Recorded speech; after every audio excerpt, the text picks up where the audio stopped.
I think it is absolutely insane when people say that they are going to just settle when it comes to dating.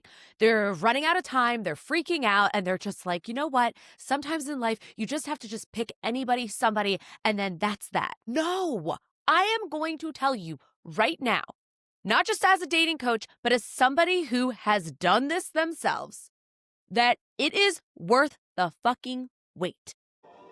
Welcome to Carla Turned On, where dating gets real, sex gets talked about, and the BS gets left on red. Let's get turned on. You don't want to end up with somebody that is not right for you for the rest of your life. It is literally the biggest decision that you are ever going to make. And if you are going to make that big ass decision, then you want to make sure you are making it with the right person. Now, I'm not sitting here trying to make you feel worried or trying to make you even feel anxious right now around having to pick this person because it is a massive decision. But what I can tell you is that when I was dating, I made sure to take my sweet ass time. When I was in my 20s, I felt this pressure. I felt this pressure to find somebody. I needed to get married. There was that underlying worth underneath all that shit. As a woman especially, and I know there's dudes listening to this too who might also feel this way, but as a woman, I felt this need that, oh my gosh, when you turn 30, you're going to be older, people look at you differently, society looks at you differently, so you've got to date and meet someone. Well, guess what? There are other men, there are other women who are also dating in their 30s who aren't looking at you that way. Even if society tells us that we need to meet somebody by a certain age, we need to have it all locked down, otherwise somehow we're deemed unsuccessful. Somehow we're deemed as being these people in society who are just thrown away, nobody's going to match with us on the apps, people are going to look at you old. That just doesn't line up when you're dating other people who are around your same age. And I'm even going to throw this out there too. I have clients in their 40s who are also feeling the same pressure. There is a shift though, once people get in their late 40s to 50s, a cultural shift that there's not as much pressure. And I'm going to also bring this in as well, especially if you want children or you're unsure about a family and you're like, okay, I do know that there is a timeline as a woman. And yes, there's certain timelines as men, but the pressure isn't as strong on them. As somebody who has been in relationships where nobody ever told me, oh, this makes sense, I see why you're together, I am so freaking glad none of those panned out for my forever person. Because when I started dating my husband, I can tell you right now, everybody, so many people, friends, family, were like, yes, this makes sense. And that was honestly, like I had been in lots of relationships before. That was honestly the first time that people actually told me that, like multiple people at different times. Oh, this makes sense. I definitely see why you guys are together. And I'm going to tell you right now, first and foremost, it is worth the fucking wait. So do not just decide that you are going to settle because of societal pressures on yourself, your self-worth feeling like it is on the line, because that shit is worth the wait. I am so freaking excited to dive in today around splitting the bill and my turned off rant about why and how I feel about how the bill should be split or not split and who should pay for the date. And I'm going to save that for just a moment here.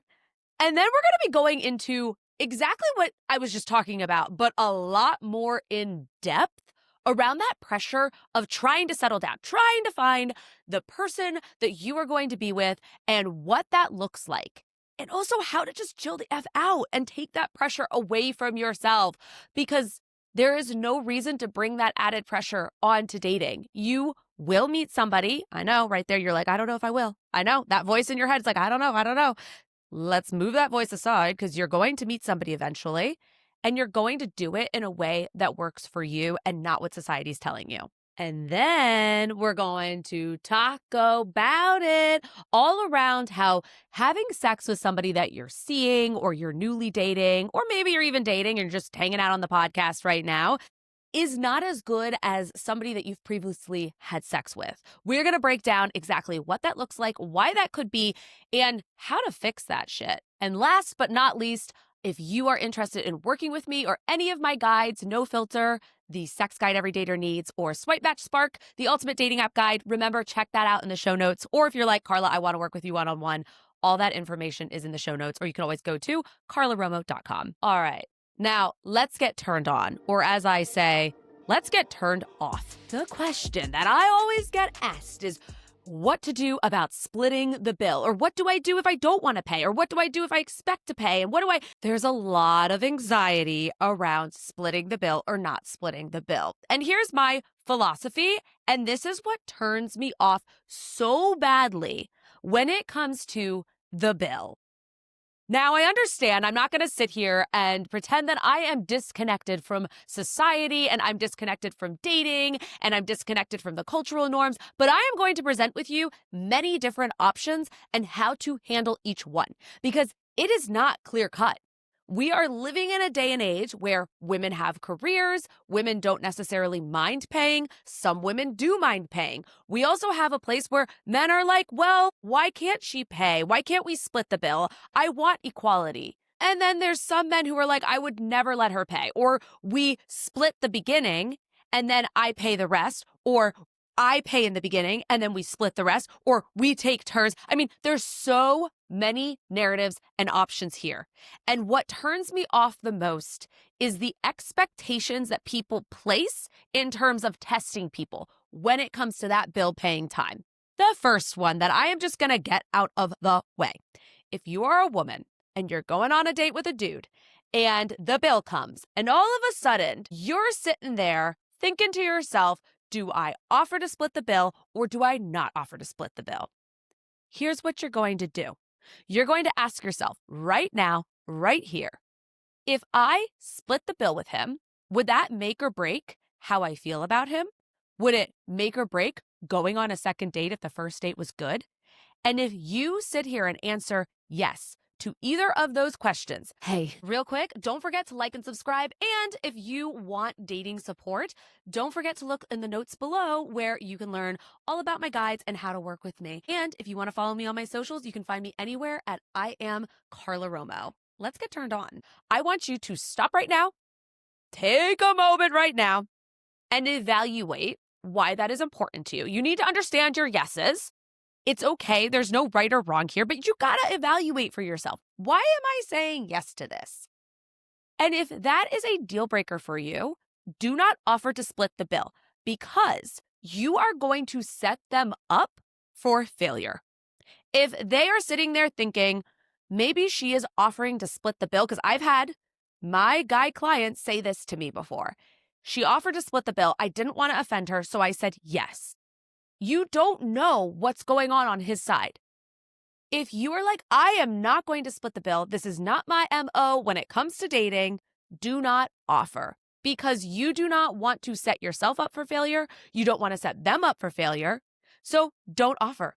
And if you are a guy who is going on a date with a woman and all of a sudden the bill comes and you are expecting to pay. You go into the date already thinking, no, I'm paying. This is what I do. This is what feels right in terms of my values and dating. Then here's the deal. Don't expect her to offer to split the bill. I've also had guys say before, well, if she at least offers, that's a positive thing. But if she doesn't offer, then I'm not going out with her again, even though I was expecting to pay. No. Because you're also setting her up for failure and you're setting yourself up for failure at this point. The goal here is to be real and true with your intentions. So what turns me off the most about all of this is that you got to be upfront. You can't set people up for failure and you can't set yourself up for failure because that's really what you're doing here. You're not being clear with your communication. And maybe it's not coming from a bad place. I am not saying that it's coming from a bad place at all, but you have to be aware of what your actions are or lack of action and how that can affect the other person dating, especially if you're not being clear and direct about it. Here's the thing though. If you are a woman and you don't mind splitting the bill and you genuinely are okay with it, then you can offer to split the bill. There's nothing wrong with that. If you are a guy and you don't mind splitting the bill, or that is important to you and you don't want to feel like you are going to pay for every single meal or drink or bowling alley date or ice cream date, or you guys get the point, then actually ask to split the bill. The worst that could happen with somebody who is okay splitting the bill might kind of think for a moment, we split the bill. This is interesting, because usually guys pay for me, right? Like a woman might think that. The guy might also think, this is kind of nice. She's offering to split the bill. She was down for it. I like this about her, right? Like there's just different ideas and viewpoints going on. But what turns me off the most is the expectations around doing something or lack of doing something and expecting a different result out of it. That is what turns me off with splitting the bill. There is no right or wrong when it comes time to split the bill. A lot of people have strong opinions. You can look at my TikTok when I talk about this topic. But I am going to say that splitting the bill comes down to cultural norms, dating norms, societal norms, where your own values lie, where their values lie, and you're just trying to figure it out together in this one little moment around splitting the bill or not splitting the bill. And I'll tell you right now, straight up, that when my husband and I went on our first date, I offered to split the bill. I literally did not care. And we split the bill, and I was fine with it. I was. A lot of men didn't take me up on it, but I was actually okay with it. We went on our second date and he got the second date. We went on our third date and then I got the third date. It didn't matter to me. What I was looking for was not this expectation or this value around men paying or the financial piece. I felt very secure with myself financially. And I'm not saying that if you want him to pay that you're not financially secure. I want to be very upfront about that. I'm just sharing my own viewpoint of where I decided to say, yeah, let's split the bill after every date. And sometimes guys would say no, most of the time, to be honest, that men would be like, no, I got it, all good, or you could get the next one, if there was a next one. And I was okay with that. It didn't matter to me. However, I will say that splitting the bill at the end of the day, whether you split or do not split the bill, does not set you up for longevity or success in a relationship. There is a lot more that matters. However, it can sort of be the initial cultural, societal norms that move things along in a certain direction if that's important to you.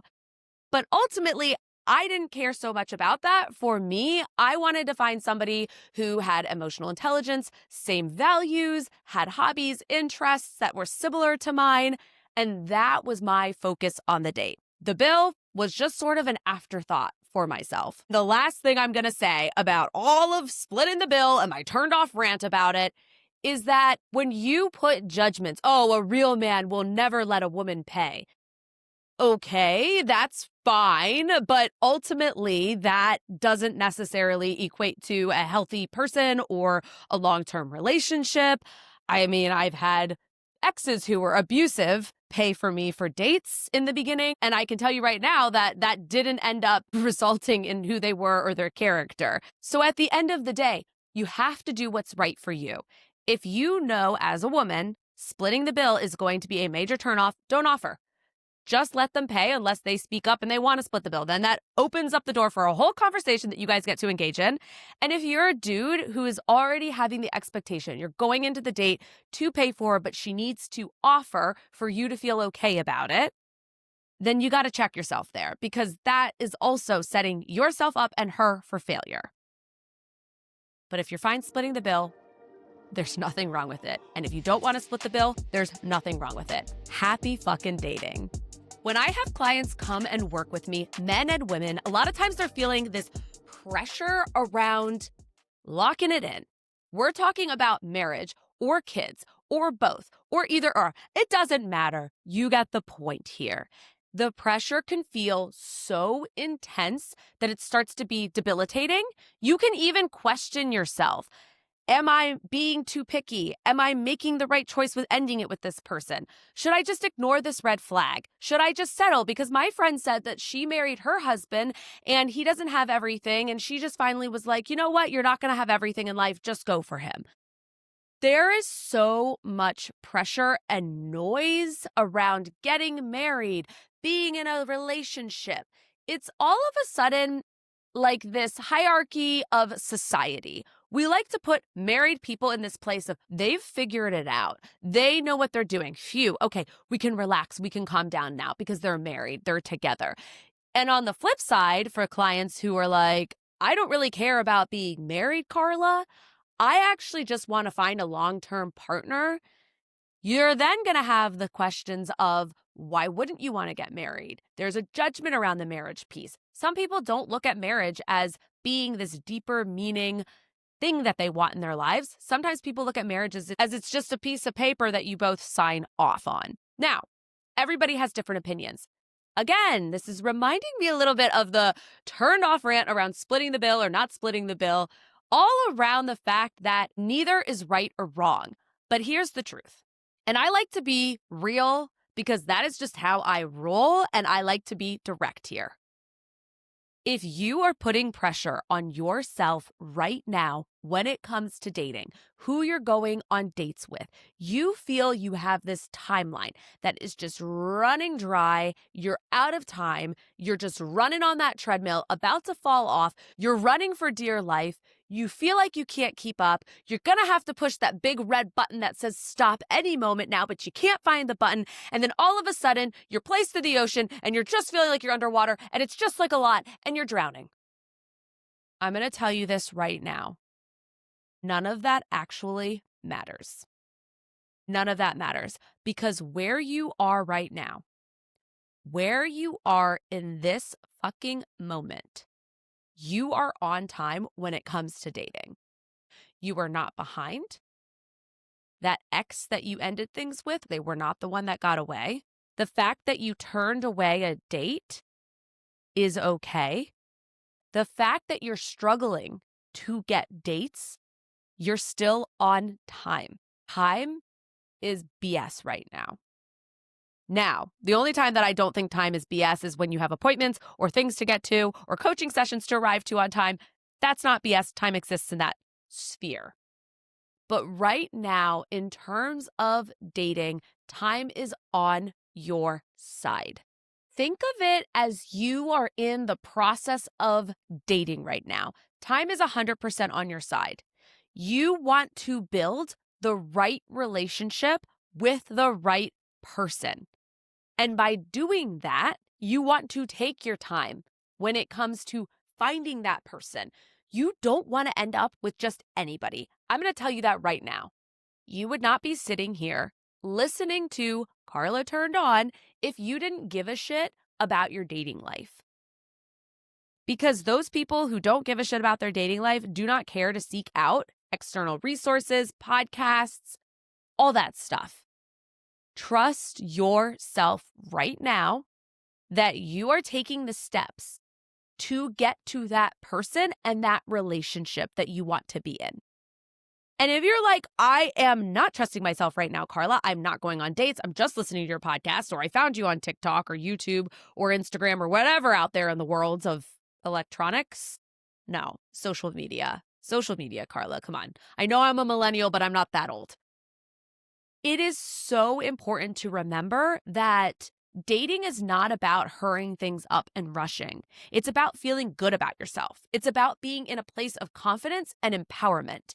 When I ended my engagement back in 2022, I will tell you right now, oh, and side note, you're like husband, engagement, it wasn't the same guy at all. When I ended that engagement, I will tell you right now, I had a moment of freedom. I had a moment of freedom because here I was in my early 30s and I had put that pressure on myself in my 20s. And then I got into that relationship that I was just talking about, the one that I was engaged, the person I was engaged to. And when I was in that relationship, I didn't think much about the timeline because I was in that relationship. There was sort of this underlying anxiety, though, because I remember I had gone to my gynecologist and I was talking with my gynecologist about having kids and how I'm in my early 30s. And I know people start talking about like the eggs dropping off and all this stuff and blah, blah, blah. And I remember him saying to me, well, you're in a committed relationship right now. So You will be fine. Don't worry about it. You have nothing to worry about, blah, blah, blah. And looking back when he said that, there was a part of me, and this was months before we broke up. There was a part of me that felt really anxious and unsettled. It was like intuitively my body was like, no, no, no, no, you're not going to be with this person. Like, this isn't your person. Backing up, if you haven't listened to the other Carla Turned On episodes, I ended that engagement because there were so many red flags that happened right after we had gotten engaged. And all of a sudden, it was like a crescendo. It was just like, boom, everything came crashing down. Like if you were just to take every single dish in your kitchen and just went, fuck this, and just swiped them off the shelf, like that's what it felt like. It hit me out of nowhere. But I have to say right now, there was this intuitive piece, and I always say, like, follow your damn gut. And now looking back at that time period, there was this piece around feeling this anxiety around having children.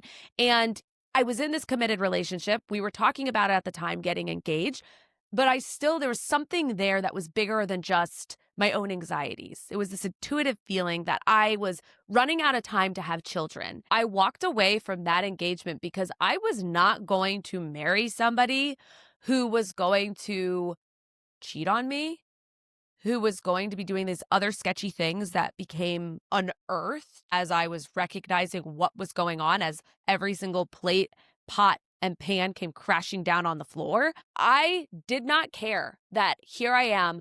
I wanted to get married. I want a family, and I'm in my early 30s, and I am walking away from something. I actually have to say that by walking away from that experience, my biggest fears were met.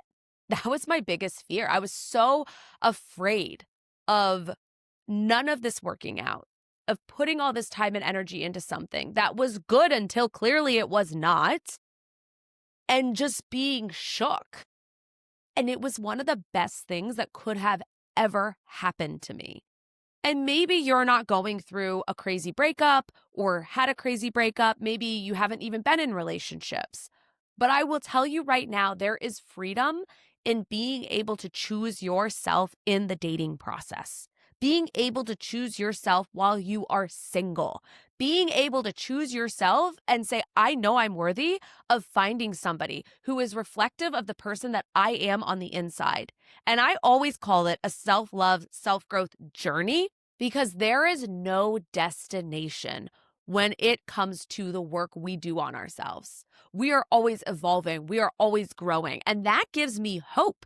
That gives me hope because it means that we are able to get out of these feelings that make us feel like we are under pressure. These feelings of, I am going to run out of time to have kids. These feelings of, I am going to run out of time to get married.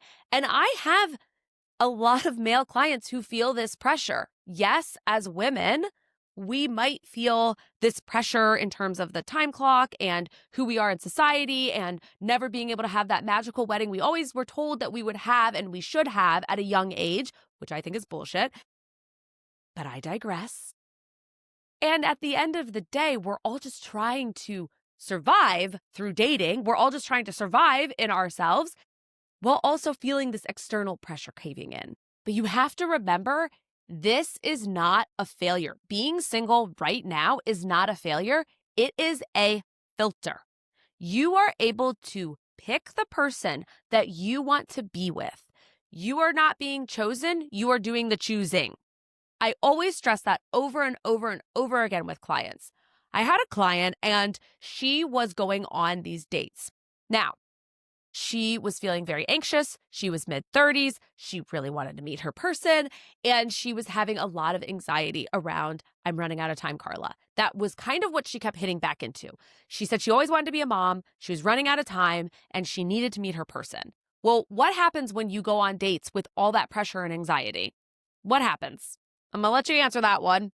It comes out sideways and a little funny on dates, right? It doesn't mean that she was showing up and acting a certain way. But ultimately, that subconsciousness was definitely getting poured out. She was feeling really anxious after dates with somebody that she enjoyed going on a date with. And it wasn't because, oh, I just love this person and this is going to be great and I'm excited about them. It was that a little bit, but it was also, if I don't make this work, I might never meet my person. I might never have that family that I want. Once we were able to reframe that she was picking, she was not being picked on dates, that she was showing up as her full self, that time was on her side, not against her. And this is the one I always loved using with her. When a relationship or a date does not work out, when you have been seeing somebody for a couple months or a couple dates and it goes nowhere, you are one person closer to the right person. And through that, she was able to let go of the anxieties that were clouding her. This freaking cloud that just follows you around date to date. She was able to let that go. And then she met somebody. She met somebody really awesome. And now she's been in a long-term relationship with them. They've been talking about getting married, having kids. So all of this anxiety, right? Just to end up in meeting the right person. But here's the thing, and here's the truth. You continue to date smart, not harder, smarter. You continue to show up for yourself. You are doing the filtering of dating. You are doing the picking. You know at this point what certain interests and hobbies you like. You have more of a foundation of yourself and who you are, what you're looking for, what you don't want. You are doing the picking. Yes, you don't have control over the other half and that person, but you sure as hell have control over yourself and the way you show up for dating. And that's really what matters. And when you have all this pressure, it leads you to settling. It leads you to picking the wrong partner. All for what? Because you're making a decision that is going to affect your entire life. And if you want children, that decision will also affect your family. Choose freaking wisely, because pressure is not existent. Pressure is what we create in our own minds. Pressure is what we create when we feel out of control. You are not out of control, baby. You are in 100% control right now. And you have to believe that. Even when you don't feel that way, you have to take a step back and tell yourself, no, I am in control. I am picking. I am not being picked. I might feel this pressure, but I'm not going to let it stop me from going on this date and being open-minded and clear-headed on deciding whether I want a second date, whether I want a third date, fourth, fifth, sixth date with this person. And as the coach that I am, why wouldn't I give you a couple questions to reflect on here? Because I don't believe in just listening and hanging out with me right now. I also believe in you doing some work around this. And let's not even just call it work. Let's call it an awakening, a dating awakening that we're going to do right now. So you can walk away feeling better and clearer about your decisions. The first question to think about is, what is my fear and how is it attached to my dating identity? That one, I'm just going to let you sit with that for a little while, and you can write these down, you can pause, you can download the podcast episode to keep it saved, whatever you need to do to keep this organized, all right? We're going to keep on going here. If I wasn't comparing timelines to others, what would I actually want for myself?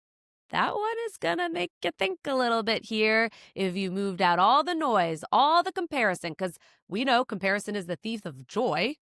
And getting real on what you actually want and what you actually need for yourself. If I trusted love to find me, what would I stop forcing? All right, I know I got you all in your feels, all in the reflection piece here, but I do believe that it is time that we taco about it. And if you're newer here, taco. Taco stands for talking about coming in orgasms. Yes, I know. Everybody's always like, ooh, that's a little out there, Carla. But I'm going to tell you right now that we got to talk about it, because when it comes to dating, sex is so important and it's nothing to feel shameful of. If anything, I 100% bet you have made it this far because you're like, yeah, I do want to talk about sex. Maybe you can't talk about it with your friends, especially dudes. Dudes are not talking about it with their guy friends. Am I right? Am I right? Women, you might feel much more comfortable talking about it with your girlfriends, but at the end of the day, you're also like, I want the information. I want to know what's going on, what's hot, what's not, what to do about it, what not to do about it, and then you talk about it with your girlfriends. So we are going to talk about when the sex isn't as good as with somebody from your past. Now, this might be somebody you're newly dating or you're just kind of seeing or hooking up with, and you go and have sex with them, and then all of a sudden you're like, ooh, it wasn't that great. What does this mean? Maybe you even felt this amazing connection on dates. You're like, yes, this is my person. We are doing it. We are going there. Oh my gosh, we're going to have sex. Here we are. Oh no, that's it. Oh my gosh, maybe we're done. This isn't going to work out. And you get all in your fucking head about it. Take a deep breath. Inhale, exhale. We're going to do this one more time. When was the last time that you thought about relaxing your body? Inhale, and we're just going to do an exhale, out. Okay. Here are things that you really want to think about when you are in a place of having sex with someone and all of a sudden you go in your head, did I just lose the best sex of my life? Am I never going to have that again? Maybe I should have just kept that relationship. Oh no, is there something wrong with me because I'm thinking about my ex or the person that I slept with or my situationship sex, and all of a sudden I'm with this person who's grounded, great, amazing, checks all the boxes, green flags, makes me feel secure, but blah, the sex isn't there. Okay. Sex is not just physical. Sex is about connection. And when you are dating somebody that you already feel connected to, or dating somebody that you are serious about, or seeing somebody that you are curious about, keep in mind, it is about depth. It is about being vulnerable. It is about being open with somebody new. Sometimes sex feels amazing with somebody else that you aren't even very secure with in dating. Maybe there's high highs, low lows. There's lots of makeup sex that feels great. The relationship was tumultuous, but the sex is amazing. I've had lots of clients tell me that. I've had male clients tell me that. I once had this guy that I was coaching, and he would tell me, I had amazing sex with this woman. We had a terrible relationship. It was on again, it was off again, but our sex was just really great. And now I'm dating this other person and it's secure. I don't have questions around whether she likes me or doesn't like me. And it's good, but it's not this amazing thrill-seeking sex. What bonds us through sex is chemistry. You get actual dopamine hits. There is a chemical process that is going on. And sometimes the way that you might feel connected with sex and dating is through the physical intimacy, because that is what feels like you are connecting to a person. So if you have ever been in those relationships that are on and off and not great and blah, blah, right? And you're like, the sex was so good, I want you to take a step back and think about, was that your main way of connecting with the person? You also might have had history, familiarity with that person. There was a level of comfort where you felt okay being vulnerable in your naked self in front of them, and doing sexual things together made you feel safe and great. And that is also important to remember, that that can still grow and build with somebody that you are dating.